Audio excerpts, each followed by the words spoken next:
আসসালামু আলাইকুম everyone, welcome back to my channel. চলে আসলাম আরও একটা রেসিপি নিয়ে। আজকে তৈরি করে দেখাবো শুকনো চালের গুঁড়া দিয়ে চিতই পিঠা। চিতই পিঠাগুলো খুবই সফট হবে আর অনেক ছিদ্রযুক্ত হবে। দেখুন কত সুন্দর ছিদ্রযুক্ত হয়েছে।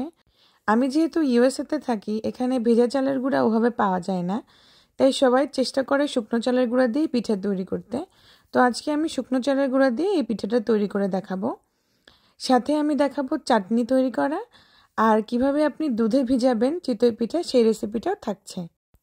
দুধে ভেজানোর পরে আর এই পিঠাগুলো শক্তও হয়ে যাবে না, সফটও থাকবে আর খেতেও হবে খুবই দারুণ। তাহলে চলুন কথা না বাড়িয়ে দেখে নিই কীভাবে এই পিঠাটা তৈরি করতে হয়। পিঠা তৈরি করার জন্য আমি এখানে শুকনা চালের গুঁড়া নিয়েছি 3 কাপ।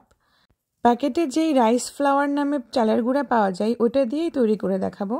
সেখান থেকে আমি 3 কাপ নিয়েছি, দিয়ে দিলাম 1 চা চামচ লবণ। এখন একটু একটু করে কুসুম গরম পানি দিয়ে চালের গুঁড়াটাকে ভিজিয়ে নেব। এতে করে ভিজে চালের গুঁড়ার মতো এটা ভিজে যাবে আর পিঠাগুলো পারফেক্টলি ফুলবে। দেখুন আমি প্রথমেই কিন্তু বেশি পানি দিচ্ছি না, এরকম একটু শক্ত শক্ত রেখে আমি এটাকে ভিজিয়ে নিচ্ছি। অবশ্যই মনে রাখবেন অতিরিক্ত গরম পানি দেওয়া যাবে না। অতিরিক্ত গরম পানি দিলে পিঠাগুলো আর প্যানের থেকে উঠানো যাবে না, প্যানের গায়ের সাথে লেগে যাবে, খুব বেশি সফট হয়ে যাবে। এভাবেই আমি ভিজিয়ে রাখবো 30 মিনিটের জন্য। এর মাঝে আমি দুধের রসটা তৈরি করে নেব। এর জন্য প্যানে দিয়ে দিয়েছি 3 কাপ লিকুইড দুধ। ফ্লেভারের জন্য 2টা এলাচ আর একটা তেজপাতা ব্যবহার করেছি। আর দুধটা ঘন করার জন্য 1/2 কাপ আমি গুঁড়া দুধ ব্যবহার করেছি। এখন সব কিছু ভালো মতো ফুটিয়ে নেব 5 থেকে 6 মিনিট মতো। 5 থেকে 6 মিনিট ফুটিয়ে নেওয়ার পর দিয়ে দেব 1/4 কাপ নারকেল কোড়া। এটা অপশনাল, এটা না দিলেও হবে, আমার কাছে ফ্লেভারটা ভালো লাগে। এখন আরও 2-3 মিনিট এভাবে ফুটিয়ে নেব। এখন চুলা বন্ধ করে দুধটা হালকা ঠান্ডা করে নেব। এখন দুধের ভিতরে আমি গুড়ের শিরা দিয়ে দিলাম। আমি এই গুড়ের শিরা তৈরি করেছি 1 কাপ গুড় আর 1 কাপ পানি দিয়ে 2-3 মিনিট ফুটিয়ে নিয়েছিলাম। সেখান থেকে কুসুম গরম এই শিরা আমি দুধের মধ্যে মিশিয়ে দিলাম। এই পর্যায়ে অবশ্যই খেয়াল রাখবেন গরম দুধের মধ্যে কখনো শিরা দেওয়া যাবে না, এতে করে দুধ ফেটে যাওয়ার সম্ভাবনা থাকে। এজন্য দুধটা কুসুম গরম থাকবে আর শিরাটাও থাকবে কুসুম গরম। দুটাকে ভালো করে মিশিয়ে দিয়ে ঢাকনা দিয়ে ঢেকে চুলার পাশে রেখে দেব। এদিকে আমাদের চালের গুঁড়াটা ভালো মতো ভিজে গেছে। এখন আবার কুসুম গরম পানি দিয়ে আমি একটা ব্যাটার তৈরি করে নেব। ব্যাটারটা মোটামুটি ঘন একটা ব্যাটার তৈরি করতে হবে, প্রথমেই বেশি পাতলা ব্যাটার তৈরি করা যাবে না, কারণ আমি এই ব্যাটারটা ব্লেন্ড করব।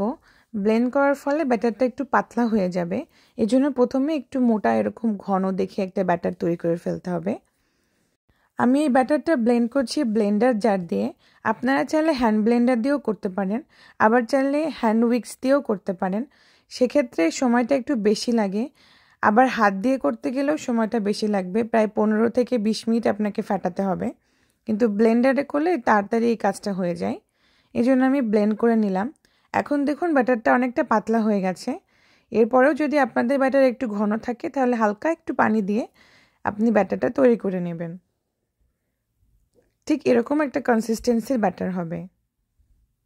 এখন দিয়ে দেব 1 চিমটি পরিমাণ বেকিং সোডা। আপনারা যদি বেকিং পাউডার ব্যবহার করেন তাহলে 1/4 টিস্পুন বেকিং পাউডার ব্যবহার করবেন। ঠিক এরকম একটি কনসিস্টেন্সির ব্যাটার হবে, খুব বেশি পাতলাও না আবার খুব বেশি মোটাও না, মোটামুটি একটা কনসিস্টেন্সি। এদিকে আমি লোহার প্যান গরম করতে বসিয়ে দিয়েছিলাম। প্যানটা পারফেক্টলি গরম হয়ে গেলে একটা ভেজা কাপড় দিয়ে এভাবে একটু মুছে দেবেন, এতে করে পিঠা উঠাতে খুব সুবিধা হবে। এখন অল্প অল্প করে ব্যাটার আমি ছাঁচের মধ্যে দিয়ে দিচ্ছি। এখন একটা ঢাকনা দিয়ে ঢেকে রান্না করব 2 থেকে 3 মিনিট। 2 থেকে 3 মিনিটের মধ্যে পিঠা হয়ে যায়। দেখুন আমার প্রথম ব্যাচের পিঠাই কত সুন্দর পারফেক্টলি ফুলেছে। আপনাদের প্যান যদি পারফেক্ট গরম থাকে তাহলে অবশ্যই পিঠাগুলো ফুলবে। আর ব্যাটারের কনসিস্টেন্সি অবশ্যই মনে রাখবেন পাতলা ব্যাটার হবে, বাট অতিরিক্ত পাতলা ব্যাটার হবে না, তাহলে পিঠা উঠানো যাবে না। দেখুন পিঠাগুলো কত সুন্দর ছিদ্রযুক্ত হয়েছে আর ফুলকোও হয়েছে। আমি একটু ছুরির সাহায্যে এভাবে পিঠাগুলো উঠিয়ে নিচ্ছি।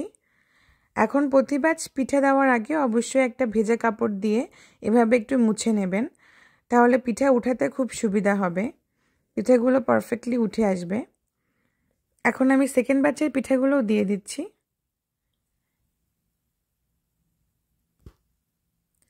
আবার ঢাকনা দিয়ে ঢেকে দেব 2 থেকে 3 মিনিটের জন্য। 2 থেকে 3 মিনিট পর দেখুন আমার পিঠাগুলো পারফেক্টলি ফুলে উঠেছে।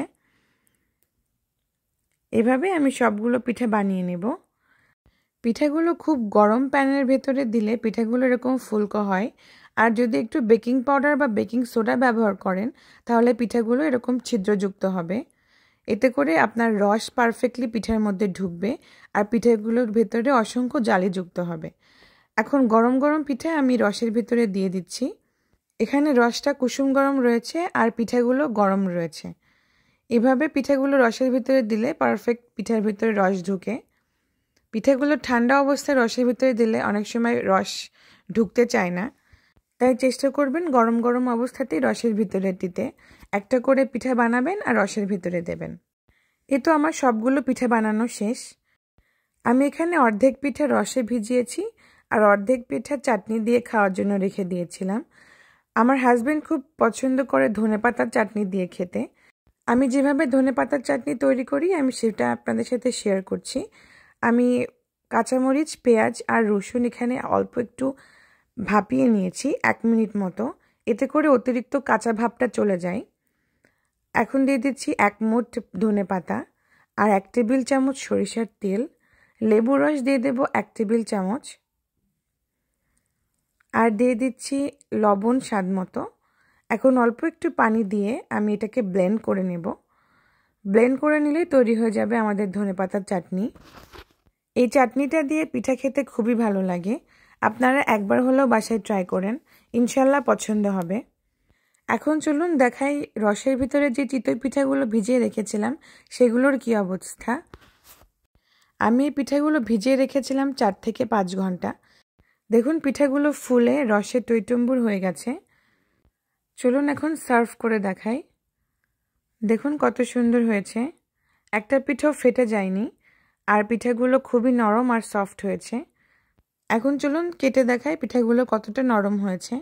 দেখুন খুবই সফট হয়েছে। পিঠাগুলো যদি অনেক ছিদ্রযুক্ত হয় তাহলে অবশ্যই আপনাদের পিঠাও খুব পারফেক্টভাবে ফুলবে আর সফট হবে। এই তো আজকের মতো এ পর্যন্তই।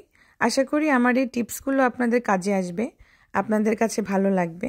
বাসায় তৈরি করলে ইনশাল্লাহ ফেল হবেন না।